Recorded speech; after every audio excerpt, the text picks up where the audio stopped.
Hello, I'm Mike Lageschulte. Welcome to Ute Insider. It was 50 years ago, the 1960-61 Utes made a run to the Final Four. We'll honor that team coming up here on January 29th to give us perspective on that team, as well as still set on the weekend.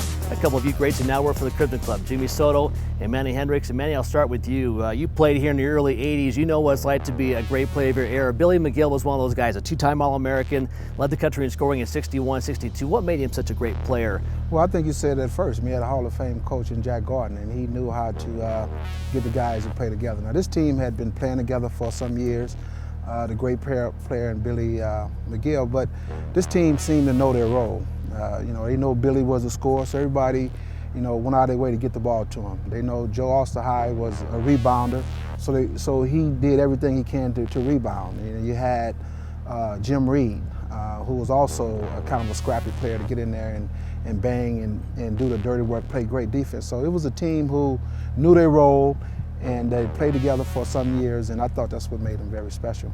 Jimmy, as a former guard yourself, I know you talked to Ed Rowe a while back. Just tell us what his thoughts were about that 60-61 team. Well, as Manny would know, Mike, is you hear for every point guard from the big guy, they never get the ball enough. So, I was talking to Ed Rowe, and he was talking about Billy, saying, I never got the ball enough. And Ed mentioned the time down at BYU, and Billy had, I think, 60 or 62 points. And Ed's like, I probably had 30 assists that night. And I was like, okay, sure, Ed. And then, about a week later, I'm talking to Bruce Woodbury, old SID, and former SID, and he mentioned the same thing to me, so it was pretty funny. But, it's I think, like Manny said, the guys, great teams, you always have guys that understand their roles, and they play well together, and, they put the team in front of their individual efforts. So.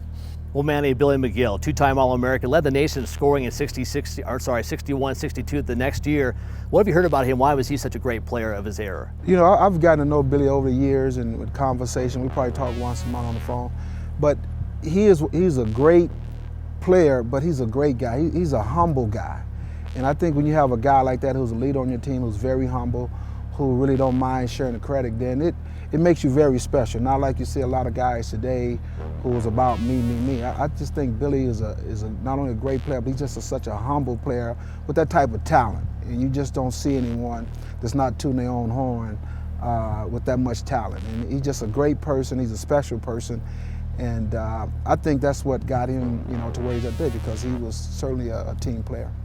Well, Jimmy, January 29th, we'll honor that team here. A big weekend as the Utes take on Colorado State at 4 o'clock. What do you have planned for that weekend? Well, all the guys will be back Friday night. Probably have between 10 and 15 members from that team coming back Friday night, the 28th. We'll have a little reception and dinner for them and a guest. And then day of the game, Saturday, we're going to have a little basketball reunion with all the former basketball players, those that can make it, to come up in the Huntsman Center Lounge. Just have a little get-together before the game, and then at the halftime of the game, we're going to have a little ceremony, present the guys with the framed jersey from the 60-61 era, a little video DVD, so it should be a fun time. Should be fun. One of just 4 teams in school history, guys, to make a run to the Final Four. You both played. A lot of things have to happen. That team made the semifinals, lost to the eventual champion Cincinnati, then fell to St. Joe's in 4 overtimes, but still a great accomplishment. Just put into perspective, guys, man, I'll start with you, what that team accomplished that year. Well, I think it's special. I mean, certainly you got to have some luck, but that team believed in themselves. As I talked to the players over the years, they believed in themselves. They knew how good they were, and they was excited to be around each other. Not just play together, but they were excited to be around each other. And going through this process of inviting guys back, we've had guys that wasn't sure that they were coming back, but when we have teammates call them, they say okay, because they in love, they enjoy being around each other. And I thought that was very special that you can see this team. Well, I think that's been the funnest thing for me as well, is just talking to some of the guys. They start telling you about the stories, the times they had, and it comes home with me because I was there, I've been there, and it's always fun to talk to your former teammates and about the times you had, not only on the floor but off the floor, some of the places you visited.